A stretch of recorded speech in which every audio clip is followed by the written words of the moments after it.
Manas Khand of the Hindu epic, Skand Puran says, "As the dew is dried up by the morning sun, so are the sins of mankind dried up at the sight of Himachal." Kumaon Mandal Vikas Nigam, the tourism agency of the Uttarakhand government, with its treks and tours, has realized the dreams of many who long to discover these far-off spiritual places traversed by kings and saints in history. The Adi Kailash Om Parvat tour is a package of 19 days starting from Delhi. From Delhi, one comes till Kathgodam by train. After resting in the KMVN rest house next to the railway station, one proceeds for Jageshwar, a 7th and 8th century temple is considered to be one of the 12 Jyotirlings in the Tankara mountains. Adi Shankaracharya is said to have visited this place, as can be verified in Sankara Digvijay of Anandgiri. The KMVN guest house is just next to the temple.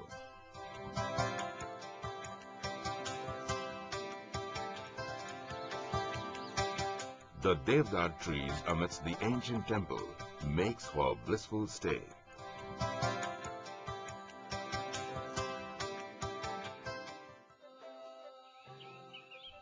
The 330-kilometer journey is covered by road, and we reach Gangoli Hut. Here, there is the Mahakali temple. This entire central Himalayan belt has every rock dedicated to some deity, which forms a confluence of great spirituality.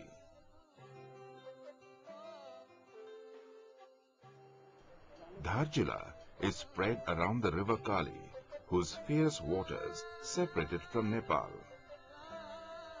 Dharchula is the base camp, so there are special arrangements by KMVN for trekking, providing rucksacks, sticks, water bottles and porters for a comfortable journey ahead.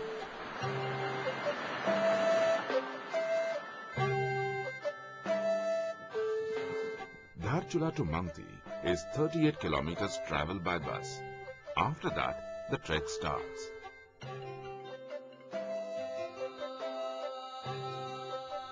A number of waterfalls on the side of the gushing waters of the Kali makes the trek an experience of a lifetime.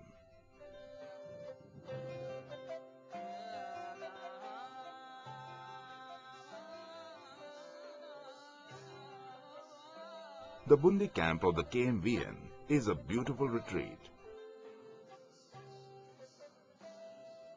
The clean beds and the homemade sattvic food turn out to be a great stress buster.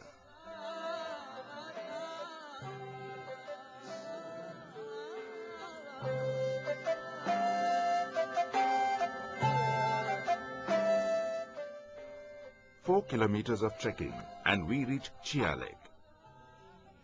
The pasture of Chia Lake is strewn with grass and flowers, which is awe-inspiring. The homely cattle are replaced by yaks and jibus. The mountains are covered with a subalpine range of pine, yew, juniper and birch trees. The floral beds of Primula aster and berberries make the surroundings enticing.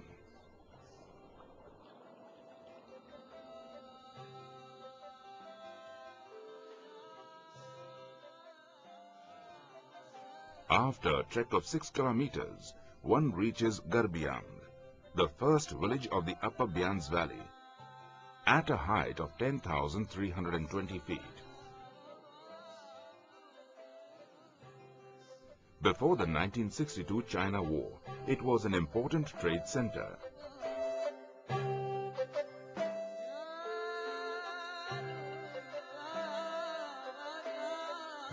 Another 7-kilometer trek, one reaches Gunji. The Kali here is no longer intimidating, but a serene beauty. The KMVN has dormitories as well as huts here at a height of 3,500 meters.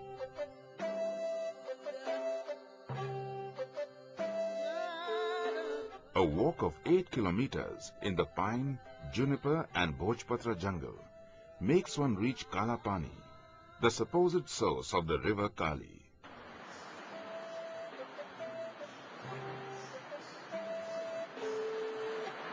Legend has it that this cave in this mountain has sheltered Rishi Vyas. The serenity of the place must have inspired his timeless writings. The bark of the Bhojpatra tree must have provided ample paper for the Purans and the Mahabharata in those ancient times. The saint had said that Himachal is the giver of 4 gifts: dharma, religion, arth, knowledge, kama, pleasure, and moksha, salvation. Finally, one reaches Nabidang after a walk of 9 kilometers in the gradual stretch of the high-altitude desert. The route is inhabited by musk deer and monal. This is the last camp to Kailash Mansarovar. After this, the pilgrims have to walk 8 kilometers to Lipulek Pass to enter China.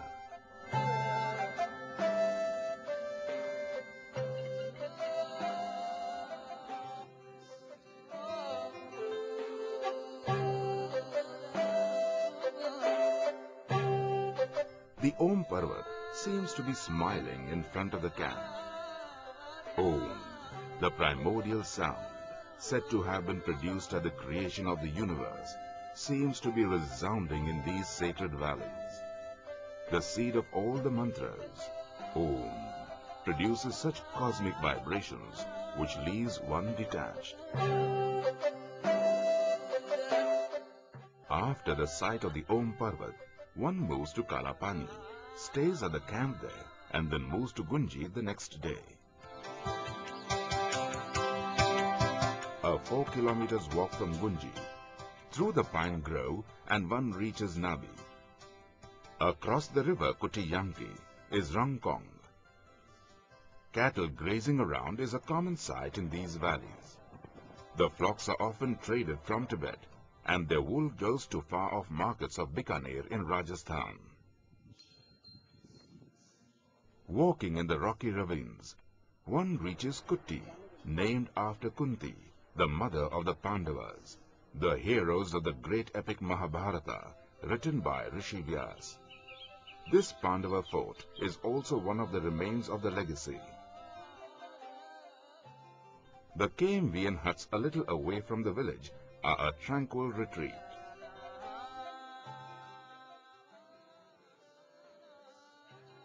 After the fresh food served by the KMVN staff in the morning, one heads towards Adi Kailash. Walking on the soft, lofty mountains along with the jibus and the yaks is quite an experience. The first sight of Adi Kailash from here is overwhelming.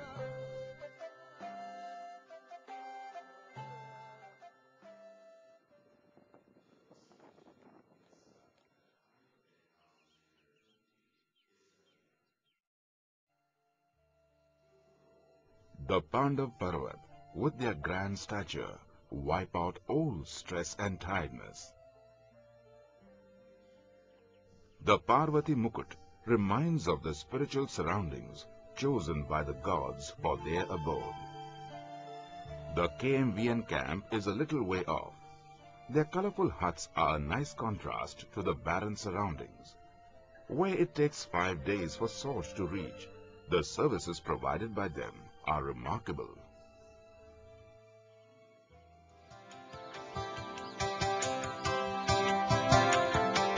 Early in the morning, one first takes a holy dip in the Parvati Tal, which is 2 kilometers away from the camp. The enticing beauty of the lake and a tantalizing glance of the magnificent Adi Kailash makes one feel possessed for a few seconds.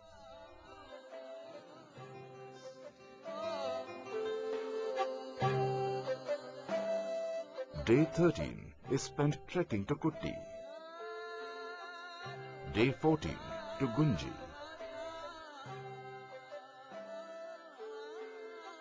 Day 15 to Bundi. Day 16 Dharchula to Didi Hat. Day 17 Didi Hat to Nainital. Till 1842, Nainital had just the Naina Devi temple. The discovery by the Europeans has made it the hill station it now is. Day 18, the trekkers are taken back to Delhi.